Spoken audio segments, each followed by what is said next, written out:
Ini adalah rahasia tengah malam. Beranikah kau mendengarnya?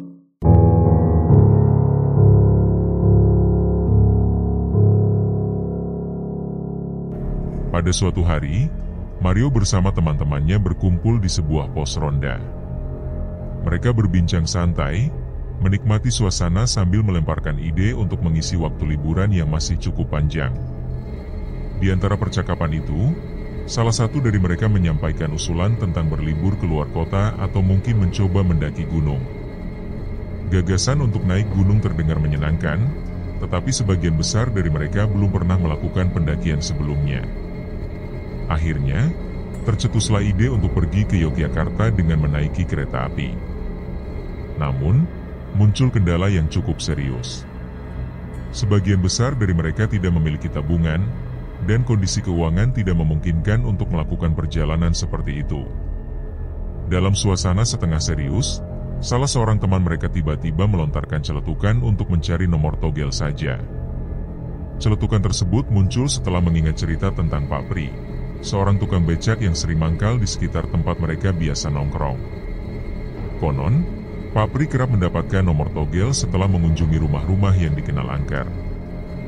Gagasan itu kemudian memantik reaksi dari Mario yang menganggap tidak ada salahnya mencoba. Ia mengingat sebuah rumah bekas lokasi pembunuhan yang dulu pernah mereka kunjungi, yang diyakini memiliki aura mistis yang sangat kuat. Mario sempat menyatakan keyakinannya bahwa tempat itu bisa dijadikan sarana untuk mencoba peruntungan. Namun, sebagian besar teman-temannya masih diliputi rasa takut dan keraguan. Ia lalu meyakinkan Andi, salah satu temannya, untuk ikut bersamanya dan mendatangi Pak Pri agar bisa belajar cara melakukan ritual mencari nomor togel dari tempat-tempat angker. Ia beranggapan jika mereka berhasil, maka liburan ke Yogyakarta bisa terwujud. Pada malam itu juga, Mario dan Andi segera menemui Pak Pri. Saat mereka tiba di pangkalan becak tempat Pak Pri biasa menunggu penumpang, mereka mendapati pria tua itu sedang duduk santai di atas becaknya. Meski awalnya enggan karena mengenal orang tua mereka, Pak Pri akhirnya luluh setelah melihat kesungguhan keduanya.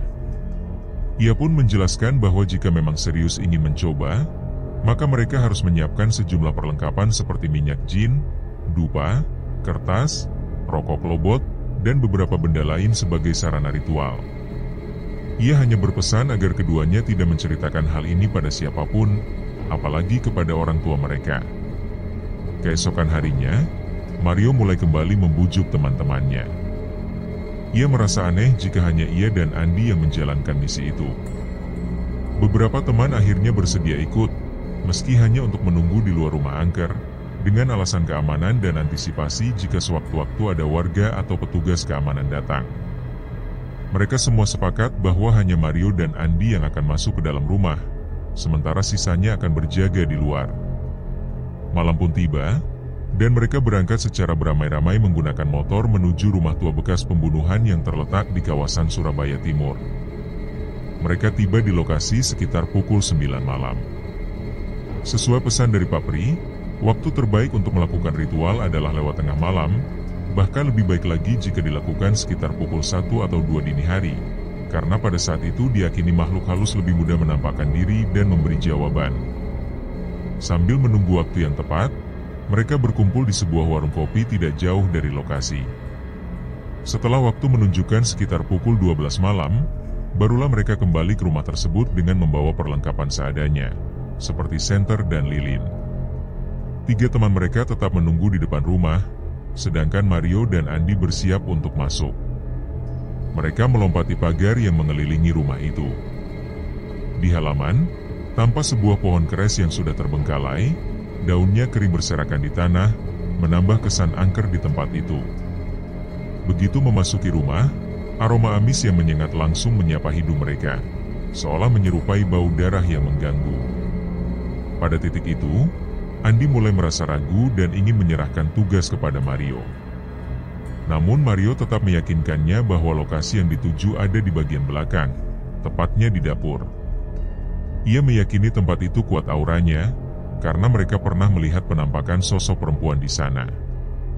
Mario meminta Andi untuk tidak berlari, apapun yang terjadi, dan tetap berada di sisinya. Mereka pun masuk melalui sisi rumah yang terdapat jendela dengan kaca yang sudah pecah.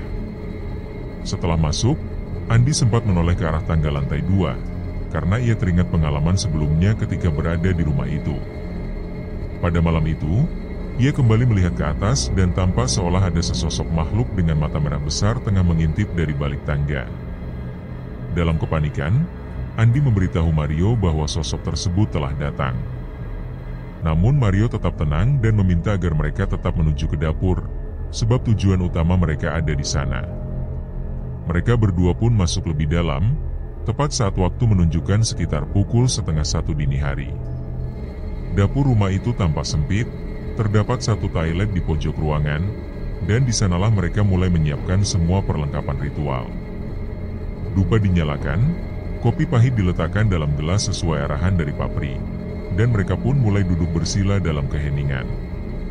Mario kemudian mulai memohon kepada penghuni gaib rumah itu agar bersedia memberikan nomor togel melalui secari kertas yang telah disediakan. Ia berjanji akan memberikan apapun sebagai gantinya, asalkan mereka diberi petunjuk. Suasana berubah menjadi sangat hening. Suara-suara dari luar, yang sebelumnya terdengar samar ketika teman-temannya bercanda di depan rumah, kini lenyap seketika. Tidak terdengar apapun selain keheningan mencekam yang menekan udara malam. Beberapa saat kemudian, angin berhembus perlahan lalu bertambah kencang.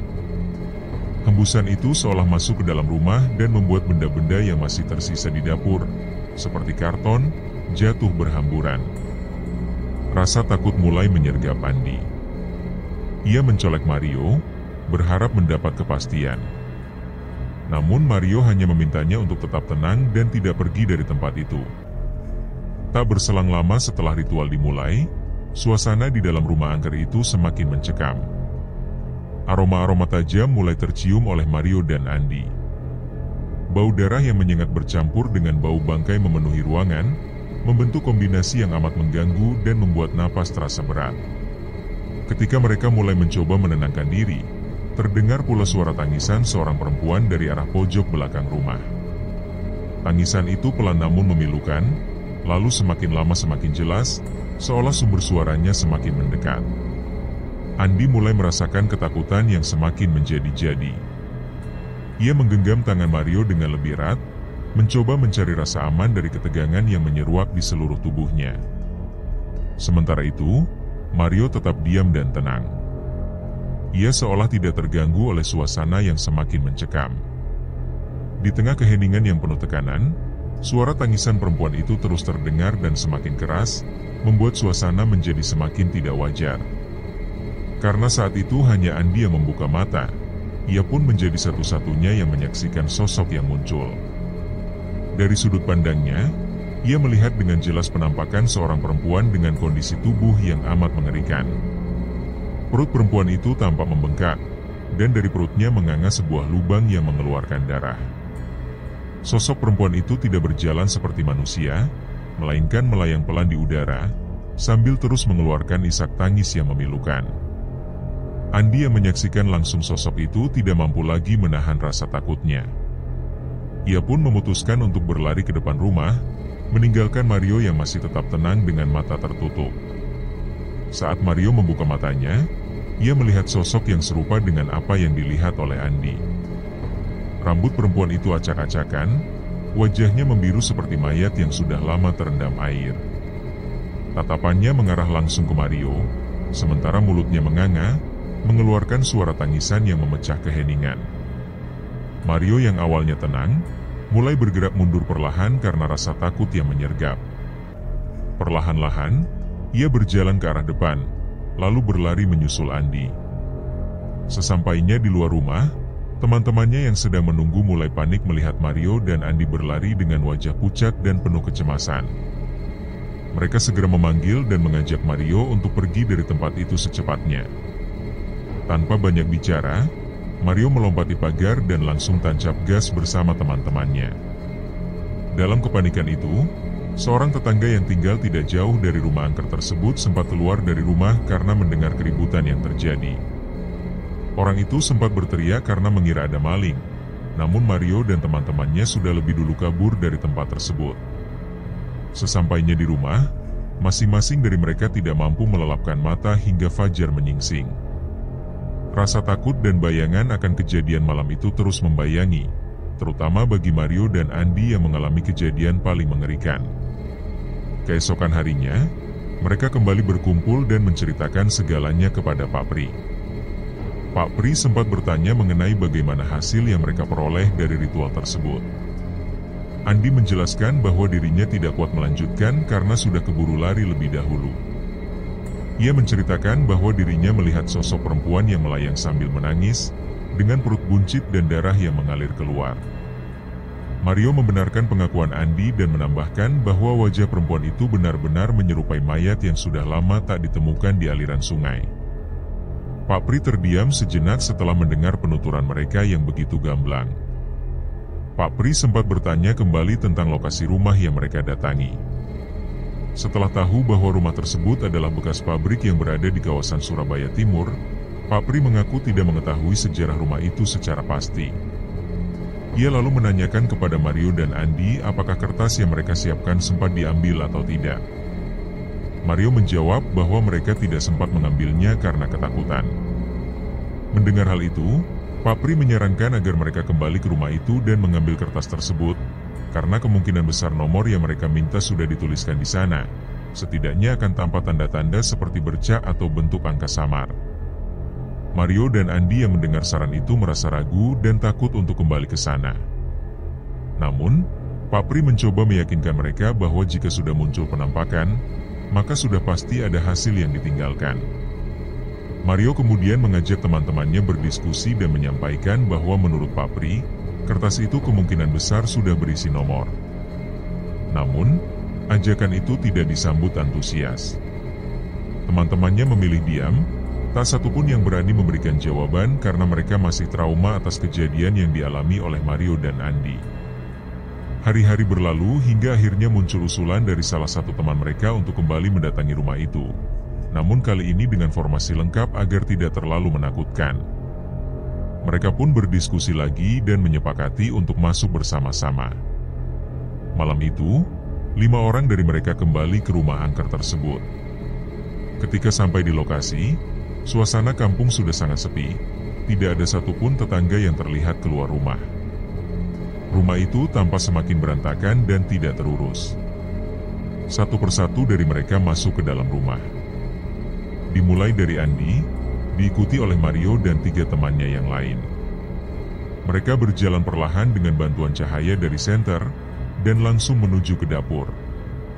Di dalam, mereka mendapati bahwa kertas dan gelas kopi pahit yang sebelumnya mereka siapkan masih berada di tempat semula. Semuanya tampak rapi dan tidak berubah posisi. Saat mereka memeriksa kertas tersebut, tampak samar-samar bercak berwarna kuning membentuk 2 angka. Tulisan itu tidak terlalu jelas, namun cukup meyakinkan bagi mereka bahwa sesuatu telah terjadi. Mario mengambil kertas itu dan mereka pun segera keluar dari rumah dengan perasaan senang. Mereka kembali ke rumah masing-masing dengan rencana untuk memasang nomor itu keesokan harinya dalam permainan judi togel. Namun malam itu juga, Mario mengalami kejadian yang sangat mengganggu. Dalam tidurnya, ia berada dalam kondisi antara sadar dan tidak. Ia mendengar suara tangisan perempuan yang begitu menyayat. Awalnya ia mengira suara itu berasal dari tetangganya, sehingga ia sempat terbangun dan mencoba memeriksa keluar kamar. Namun suara itu tetap terdengar, membuatnya bingung mencari sumbernya.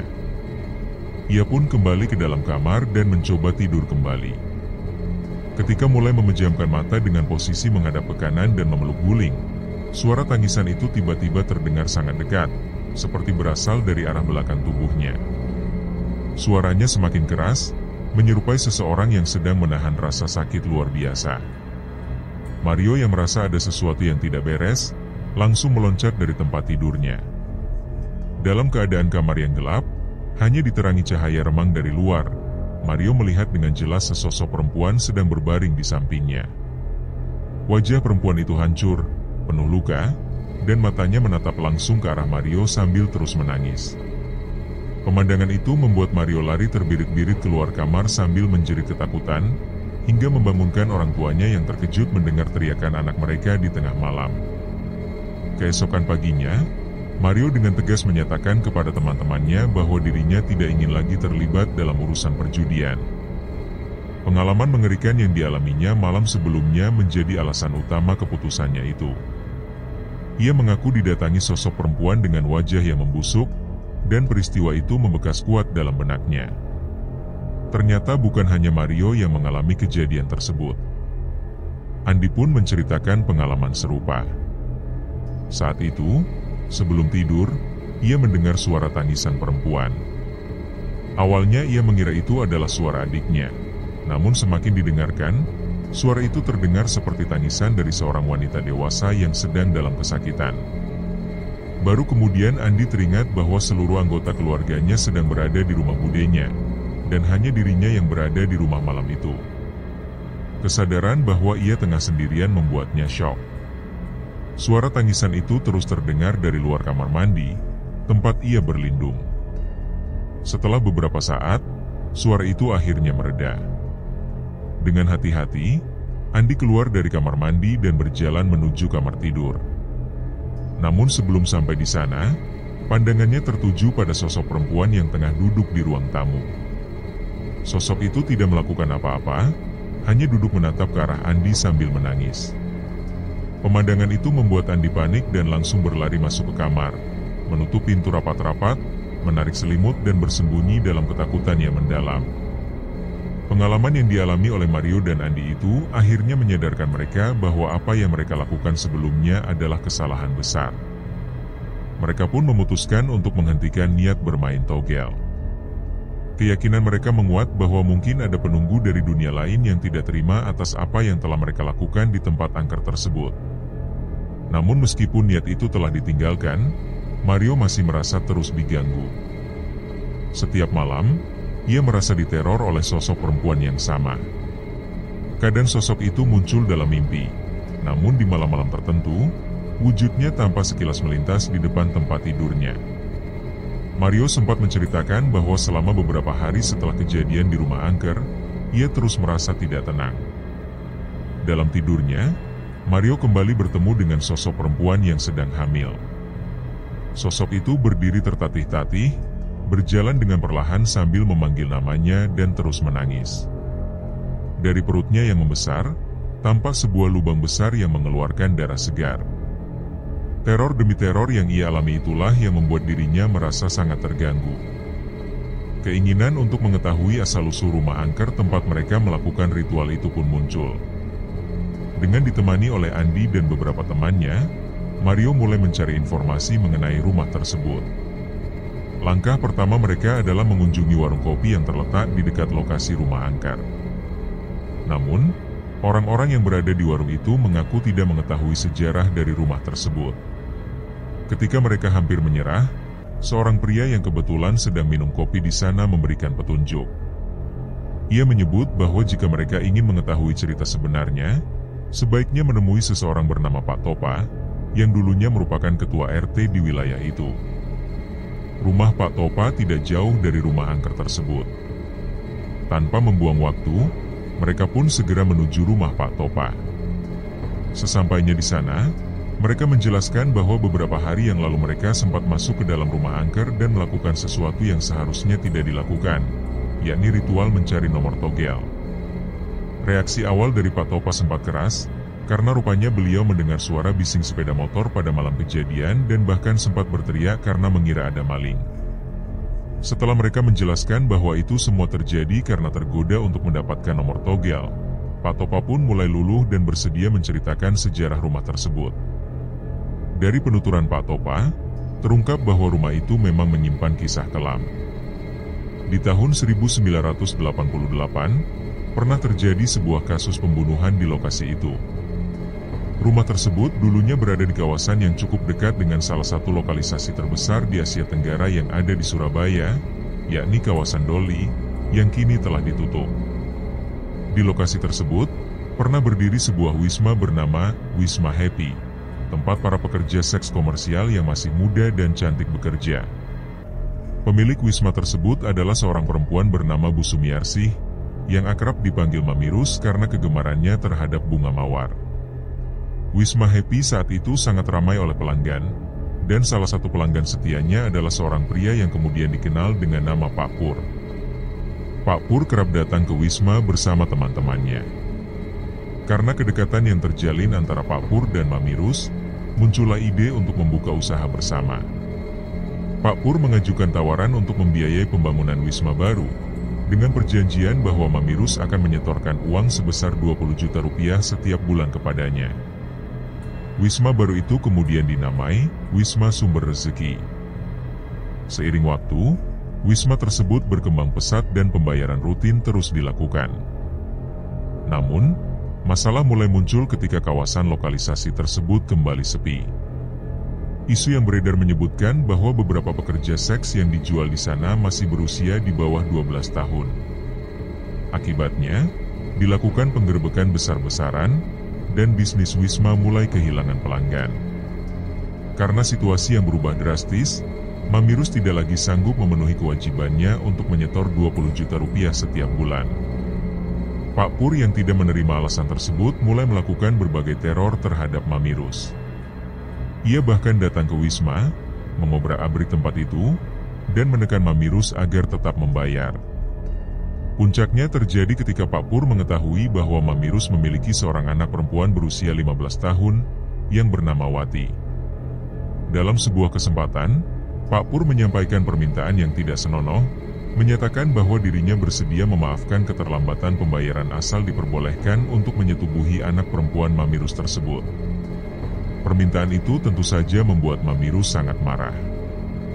Dalam upaya untuk melindungi anaknya, ia segera menikahkan Wati agar tidak bisa diganggu oleh Pak Pur. Namun tindakan itu tidak menghentikan teror. Pak Pur terus datang dan menekan Mamirus, menuntut pembayaran yang sama besar seperti sebelumnya, bahkan semakin sering bertindak kasar dan mengintimidasi.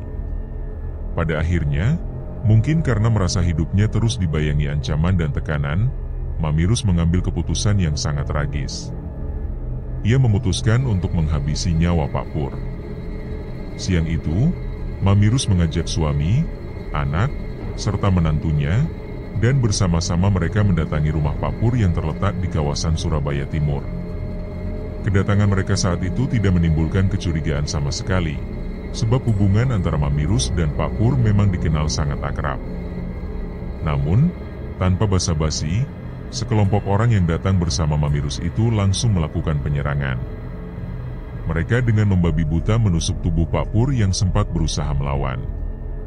Saat kejadian berlangsung, istri Pak Pur yang tengah mengandung keluar dari rumah dan berteriak histeris. Tak lama kemudian, dua anak Pak Pur yang berada di bagian belakang rumah juga turut keluar dan berusaha memberikan perlawanan. Namun karena jumlah pelaku cukup banyak, ditambah dengan keterlibatan suami, anak, dan menantu Mamirus, seluruh penghuni rumah menjadi korban pembantaian. Tidak ada satupun yang selamat dalam peristiwa keji itu.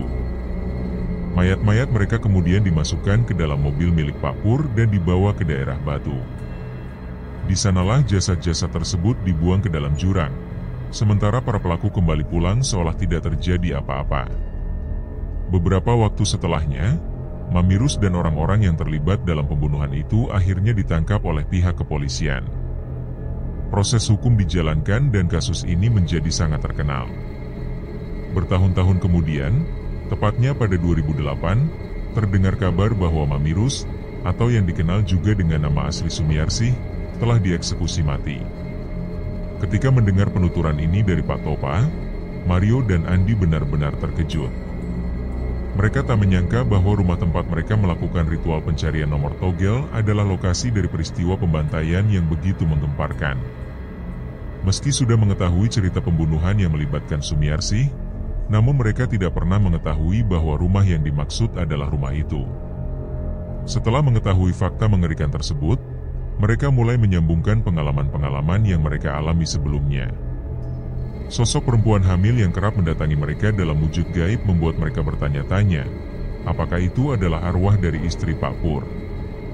Namun Pak Topa dengan tegas menyampaikan bahwa yang mereka temui bukanlah arwah manusia, karena menurut kepercayaannya, orang yang sudah meninggal tidak akan bergentayangan. Ia menegaskan bahwa kemungkinan besar yang mereka temui adalah makhluk gaib yang menyerupai sosok tersebut, karena mereka telah melakukan ritual tanpa izin dan mengganggu ketenangan tempat itu. Pak Topa menjelaskan bahwa rumah itu memang sudah lama terbengkalai sejak tragedi tahun 1988. Bahkan, rumah tersebut telah beberapa kali dijual oleh anak Pak Pur yang selamat dari pembantaian karena sedang menjalani pelatihan akabri di luar kota saat kejadian berlangsung. Namun, rumah tersebut tak kunjung laku hingga bertahun-tahun kemudian, dan dibiarkan kosong begitu saja. Gangguan-gangguan dari dalam rumah itu memang sering terjadi. Ada suara-suara aneh seperti tangisan atau keributan yang membuat warga sekitar merasa tidak nyaman. Suatu ketika, seorang tukang soto yang belum lama tinggal di daerah itu melewati rumah tersebut. Ia tidak mengetahui latar belakang kelam rumah itu. Saat melintas, ia dipanggil oleh seorang perempuan mengenakan daster, dengan perut membuncit seperti orang hamil. Perempuan itu memesan 10 porsi soto. Tukang soto pun berhenti dan melayani pesanan tersebut. Anehnya, ia melihat rumah itu tampak normal dan tertata seperti rumah pada umumnya. Setelah selesai membuat soto, perempuan itu memanggil anak-anak yang ada di dalam rumah. Muncullah 10 anak kecil yang mengambil soto itu satu persatu. Penampilan anak-anak itu sangat aneh. Ada yang berambut panjang, ada yang botak, dan wajah mereka menunduk semua. Tak lama kemudian, perempuan itu kembali keluar dan memesan 10 porsi tambahan. Kali ini yang mengambil soto adalah sosok-sosok lain, seperti kakek-kakek, nenek-nenek, dan orang yang berjalan menggunakan tongkat. Semuanya terlihat sangat mencurigakan. Awalnya, tukang soto tidak merasa curiga. Namun setelah menunggu hampir 2 jam, ia mulai merasa aneh karena mangkok-mangkok yang ia pinjam belum juga dikembalikan. Ia pun mendekati pagar dan mencoba memanggil penghuni rumah. Panggilan itu terdengar oleh Pak Topa yang kemudian keluar dan menanyai apa yang sedang terjadi. Setelah tukang soto menjelaskan kejadian tersebut, Pak Topa dengan tenang menceritakan bahwa rumah itu telah lama kosong dan tidak berpenghuni sejak peristiwa pembunuhan pada tahun 1988. Kaget bukan main, tukang soto pun melihat kembali rumah itu dan barulah ia menyadari bahwa kondisinya sangat berbeda dari sebelumnya. Rumah itu tampak penuh tanaman liar, pagar depannya miring seperti hampir roboh, dan secara keseluruhan terlihat seperti bangunan yang telah lama ditinggalkan. Sejak kejadian itu, tukang soto tersebut tidak pernah lagi berani melewati kawasan itu, dan pengalaman serupa pun diceritakan oleh beberapa warga sekitar yang mengaku mengalami kejadian aneh. Setelah mendengar semua penuturan tersebut, Mario dan Andi mengucapkan permintaan maaf yang tulus kepada Pak Topa. Mereka menyadari bahwa apa yang mereka lakukan adalah kesalahan besar dan berjanji untuk tidak mengulangi perbuatan itu. Mereka juga mengucapkan terima kasih atas penjelasan yang diberikan, lalu berpamitan untuk pulang. Sepanjang perjalanan pulang, Mario mengajak Andi untuk mendoakan orang-orang yang telah meninggal di rumah itu. Harapannya, setelah mereka mendoakan arwah-arwah tersebut, tidak akan ada lagi gangguan dari makhluk halus. Saat itu, Andi mulai berdoa sambil memperhatikan kaca spion sepeda motor yang ia kendarai. Namun tiba-tiba saja, ia melihat sesuatu yang membuatnya merinding. Di kaca spion itu, terlihat sosok perempuan sedang mengintip dari belakang punggung Mario. Posisi Mario yang duduk di depan membuat Andi bisa melihat dengan jelas bahwa makhluk itu muncul tepat di belakang temannya. Seketika Andi menepi karena merasa sangat terkejut, lalu mengungkapkan bahwa ia baru saja melihat sosok perempuan tersebut muncul di belakang Mario. Menanggapi kejadian itu, mereka memutuskan untuk berhenti sejenak dan kembali berdoa bersama. Setelah merasa tenang, mereka pun melanjutkan perjalanan pulang. Sejak saat itu, syukurlah tidak ada lagi gangguan dari sosok gaib yang sebelumnya menghantui mereka berdua.